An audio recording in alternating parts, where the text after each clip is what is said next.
in identifying. Kepala Negara Brunei Sultan Hassanal Bolkiah yang jadi tuan rumah KTT virtual ASEAN membuka KTT dengan optimistis.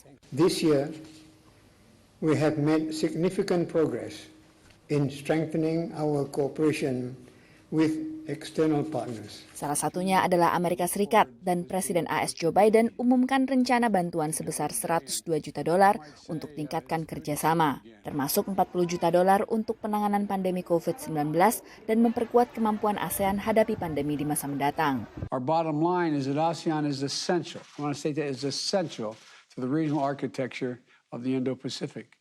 And the United States is committed to ASEAN's centrality. You know, it's a linchpin. It's a linchpin for maintaining the resilience, the prosperity, and security of our shared region. Dinamika ekonomi blok regional 10 negara Asia Tenggara ini dipandang sebagai kunci untuk mengadang kebangkitan Tiongkok. We're talking about a region that by 2030 is going to be one of the largest regional economies in the world. We're talking about a part of the world where over 21 different states in the United States have annual exports of over $1 billion in goods to the 10 countries in Southeast Asia. AS yang menempatkan diri sebagai penjamin keamanan atas ambisi militer Tiongkok kerap kalah langkah dalam hubungan ekonomi dibanding pemerintah di Beijing. On several issues, whether it's trade or climate, the United States plays an important role in setting the table and then sometimes leaves the table. And these countries like Japan and ASEAN are able to continue on the legacy thereafter.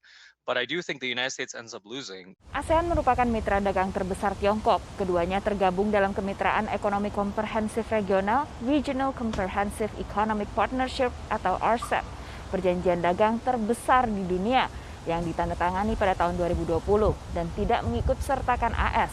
Selain itu, AS juga menarik diri pada 2017 dari Comprehensive and Progressive Agreement for Trans-Pacific Partnership atau CPTPP, perjanjian perdagangan bebas yang sebelumnya dikenal dengan Kemitraan Trans-Pasifik atau TPP.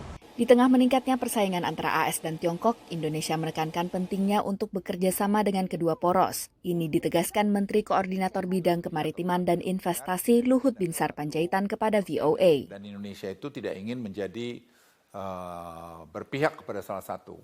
Nah, kita mau bikin daerah itu kawasan Indo-Pasifik ini dalam kondisi yang stabil lah gitu. Jadi ya seperti freedom of navigation lah buat semua. Jadi tidak boleh ada yang merasa paling berkuasa di kawasan itu.